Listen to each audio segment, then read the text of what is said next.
Salam fisioterapi.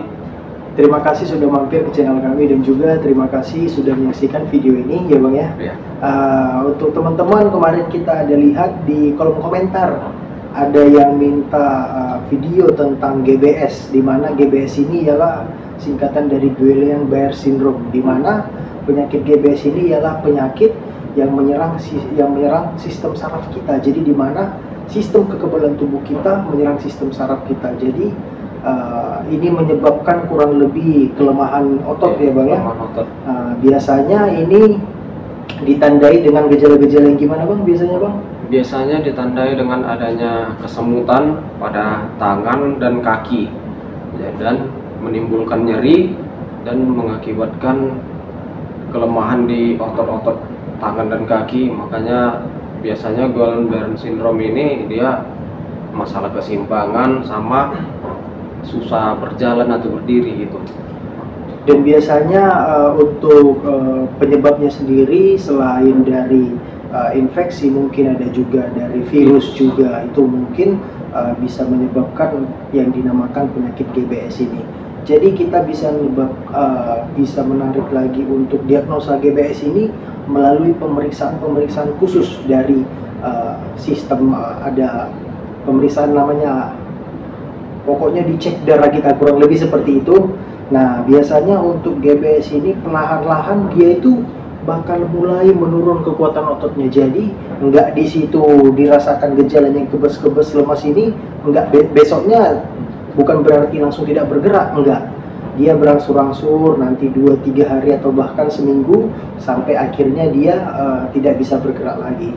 Untuk mengangkat tangan saja pun bakal kesulitan ya Bang ya. Bakal kesulitan. Dan biasanya untuk pasien-pasien GBS ini selain dilakukan terapi menggunakan obat-obatan, kemudian dilakukan juga pengobatan mungkin dari kedokteran, mungkin ada metodenya yang khusus ya.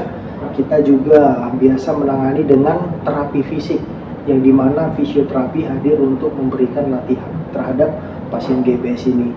Jadi beberapa latihan GBS ini bisa kita simulasikan mulai dari latihan bagian upper body dan juga lower body. Oke teman-teman, untuk latihan upper body di mana kita akan melatih bagian atas tubuh kita.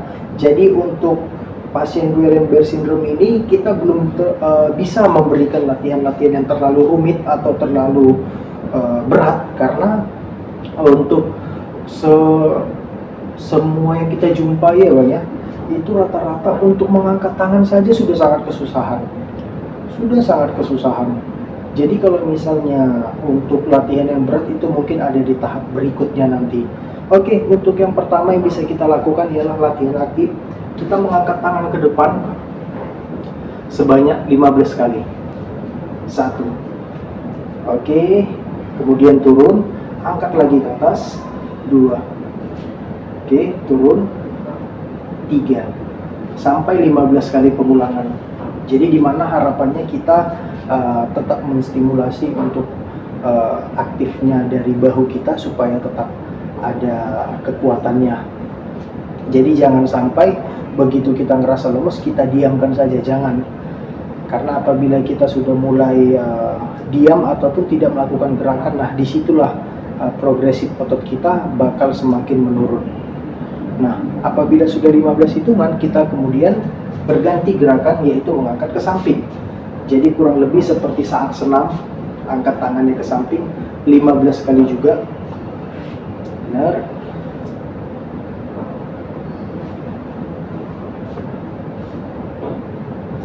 Apabila mungkin melakukan gerakannya tidak sanggup untuk sampai posisi seperti tadi, sampai paling atas, tidak apa-apa untuk gerakan 90 derajat seperti ini.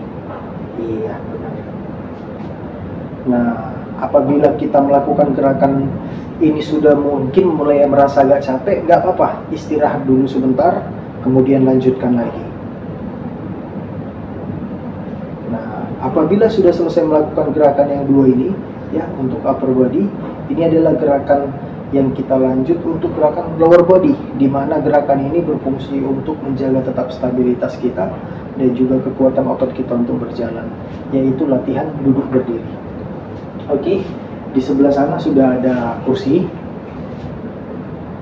Jadi dari posisi kursi di bawah tersebut, nah ini bisa kita sesuaikan. Apabila mungkin kursi yang kita pakai terlalu rendah sehingga mengakibatkan terlalu berat atau susah untuk duduk berdiri, kita boleh menggunakan kursi yang sedikit lebih tinggi, disesuaikan dengan kondisi kita masing-masing. Pokoknya semakin rendah semakin berat. Kalau misalnya belum mampu yang rendah, yang agak tinggi pun nggak apa-apa. Oke, apabila tidak mampu melakukan duduk berdiri tanpa pegangan seperti ini, di sini gunanya ada pegangan supaya membantu kita duduk berdiri. Oke, untuk yang pertama kita boleh menggunakan pegangan. Yuk, boleh duduk. Nah, duduk dari bawah, kemudian boleh bantu pegangan, kita berdiri. Iya, kita lakukan 15 kali. Boleh duduk lagi. Kita berdiri. Oke. Apabila kita sudah mampu melakukan 15 kali, kita boleh melakukan gerakan tanpa pegangan. Berarti otomatis sudah makin lebih kuat. Nah, sekarang boleh tanpa pegangan Bang, dicontohkan. Iya. Nah, kalau untuk teman-teman mungkin yang masih agak kesulitan untuk gerakan tanpa pegangan, ini ada beberapa tekniknya, kita boleh contohkan. Yuk, boleh dari sini Bang. Untuk teman-teman mungkin yang masih kesulitan atau mungkin keluarga yang masih kesulitan untuk duduk dan berdiri tanpa pegangan, jadi kalau kita melakukan gerakan seperti biasa, seperti orang normal langsung berdiri, itu bakal kesulitan. Jadi yang harus kita lakukan ialah membongkokkan badan ke depan. Oke. Kemudian boleh bantu berdiri.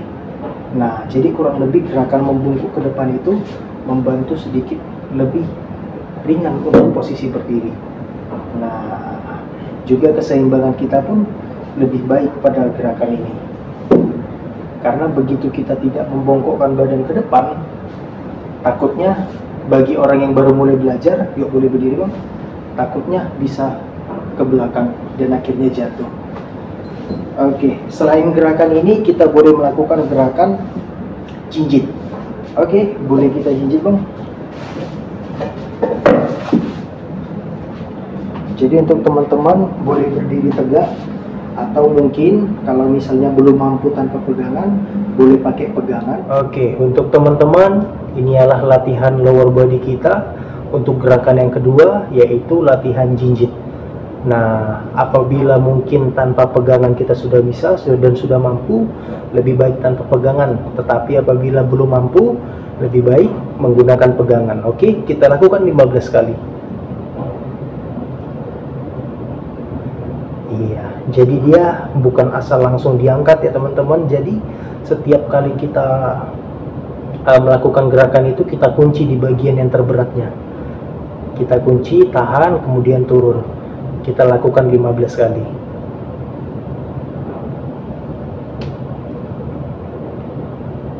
Oke, kita anggap sudah 15 kali.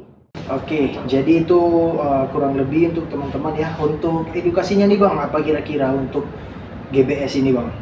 Nah, untuk orang tua yang mengalami anaknya terkena GBS, nah ini ada tips dari kami, dari fisioterapi, mengenai kasus ini. Jadi jika anak terkena GBS atau mengalami tanda-tanda kesemutan pada tangan dan kaki ataupun mengalami nyeri bagian kaki terutama ya, nah saran kami segera langsung dibawa ke rumah sakit untuk dilakukan pemeriksaan. Tujuannya agar tidak terjadi hal yang tidak diinginkan gitu ya, karena namanya sakit GBS ini kan kemungkinan itu bisa karena efek dari virus.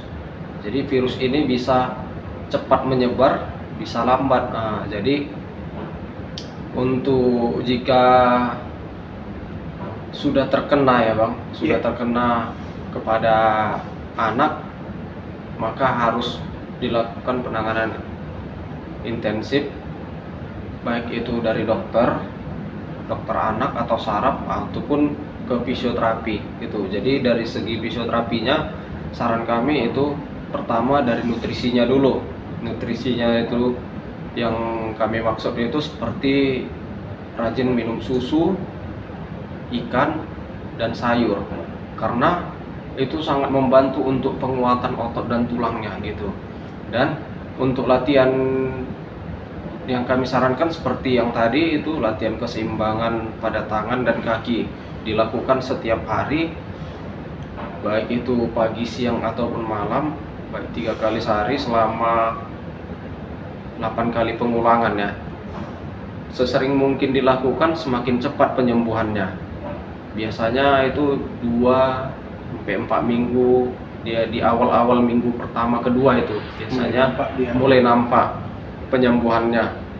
Jadi untuk itu buat orang tua untuk melihat situasi itu tolonglah diperhatikan gitu ya, jangan sampai anak-anak yang terkena GBS itu, karena GBS ini kan Bang bukan hanya untuk anak-anak aja ya Bang. Bukan. Jadi bisa juga terjadi pada usia remaja, kemudian usia dewasa, atau justru bahkan mulai memasuki masa lansia. Jadi bisa terkena pada siapa aja dan di kategori mana saja.